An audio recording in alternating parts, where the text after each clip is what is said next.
എൻ്റെ പേര് ടിമി. ഞാൻ കീഴ്പള്ളി ചന്ദ്രൂർ മാങ്ങോട്ട് രവിയിൽ നിന്ന് വരുന്നു. എൻ്റെ അമ്മയ്ക്ക് വേണ്ടിയിട്ടാണ് ഞാൻ ഈ സാക്ഷ്യം പറയുന്നത്. എൻ്റെ അമ്മയ്ക്ക് 35 വർഷമായിട്ട് നാട്ടിൽ കറുത്ത പാടുണ്ടായിരുന്നു.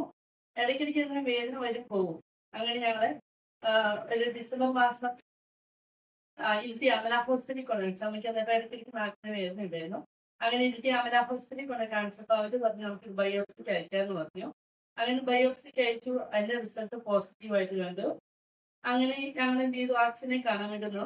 അപ്പൊ ഡോക്ടർ അവിടുന്ന് പറഞ്ഞു നിങ്ങൾക്ക് വേണമെങ്കിൽ ഒരു സെക്കൻഡ് ഒപ്പീനിയൻ എടുക്കാന്ന് പറഞ്ഞു.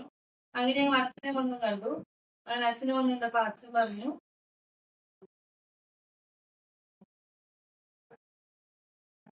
10 ആഴ്ച ഇവിടെ വരണമെന്ന് പറഞ്ഞു. ശുശ്രൂഷയിൽ പങ്കെടുക്കുകയും അതേപോലെ തന്നെ നമ്മൾ നേർച്ച കഞ്ഞി കുടിച്ചിട്ട് പോകാവുള്ളൂ എന്ന് പറഞ്ഞു. അങ്ങനെ ഞങ്ങൾ 10 വ്യാഴാഴ്ച ഇവിടെ വന്ന് വരികയും നേർച്ചക്കഞ്ഞി കുടിക്കുകയും ചെയ്തു. അങ്ങനെ അതിനുശേഷം ഞങ്ങൾ കോഴിക്കോട് MVR ഹോസ്പിറ്റലിൽ പോയി. MVR ഹോസ്പിറ്റലിൽ പോയി ടെസ്റ്റ് ചെയ്തു. CT സ്കാനും അറേഞ്ച് ചെയ്തു. അതിൻ്റെ 2 റിസൾട്ട് വന്നപ്പോൾ കുഴപ്പമൊന്നുമില്ല, ഇത് നെഗറ്റീവ് ആണെന്ന് കണ്ടു. അത് കഴിഞ്ഞപ്പോൾ ഇതിൻ്റെ ചെറിയ കാണുന്നുണ്ട്. ഡോക്ടർ പറഞ്ഞു അത് ചിലപ്പോൾ ഇനി മുന്നോട്ട് പോയിട്ടുണ്ടെങ്കിൽ ചിലപ്പോൾ അത് നമുക്കൊരു ക്യാൻസറായി മാറാമെന്ന് പറഞ്ഞു. അങ്ങനെ ഒരു ചെറിയ ടെസ്റ്റ് ചെയ്തു. അത് എടുത്ത് കളഞ്ഞു. അതിന് ഞങ്ങൾ ബയോപ്സിക്ക് വീണ്ടും അയച്ചു. അത് തന്നെ തൊണ്ടയിലെ 2 കഴല അത് എടുത്തു. അതും ടെസ്റ്റിന് ചെയ്തു. അങ്ങനെ ടെസ്റ്റിന് ചെയ്ത് കിട്ടിയതിന് ശേഷം നോക്കുമ്പോൾ അത് 2 നെഗറ്റീവായിട്ട് കണ്ടു. അങ്ങനെ ഞങ്ങൾ ഇവിടെ വന്ന അഭിലാഷിനെ കണ്ടതിന് ഫലമായിട്ട് അത് മരുന്നിനായി ഈശ്വര പ്രാർത്ഥിച്ച ഫലം മാത്രമായി തന്നെ ഞങ്ങൾക്ക് അത് നെഗറ്റീവായി കണ്ടത് ഞങ്ങൾ ഉറച്ച് വിശ്വസിക്കുന്നു.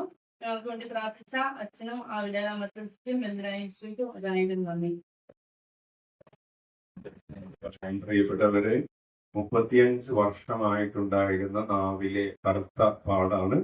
അത് ആദ്യം ബയോപ്സിക്ക് അയച്ചപ്പോൾ പോസിറ്റീവ് ആണ്, ക്യാൻസർ ആണ് എന്ന് കണ്ടതിന് ശേഷമാണ് ഇവരിവിടെ വരുന്നത്. വന്ന് പ്രാർത്ഥിച്ച അന്ന് തന്നെ ആ കറുത്ത പാട് കുറയാനായിട്ട് അതിന്റെ കളർ കുറഞ്ഞു.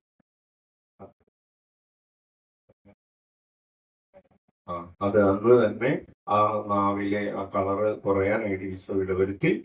അതിനുശേഷം വീണ്ടും 10 ആഴ്ച ഇവിടെ വന്ന് പ്രാർത്ഥിച്ചതിന് ശേഷം MVRൽ ചെന്ന് പരിശോധിക്കുമ്പോൾ ആദ്യം ക്യാൻസർ ആണ് എന്ന് കണ്ടത് ഇപ്പോൾ ക്യാൻസർ അല്ല എന്ന റിപ്പോർട്ട് കിട്ടാനും പിന്നെ സർജറി ചെയ്ത് വീണ്ടും അയച്ചതൊക്കെ എല്ലാം നെഗറ്റീവായി മാറാനും കർത്താവ് ഇടവരുത്തിയതിനെ ഓർത്ത് കൈയടിച്ച് നമുക്ക് കർത്താവിനെ വിളിക്കാം.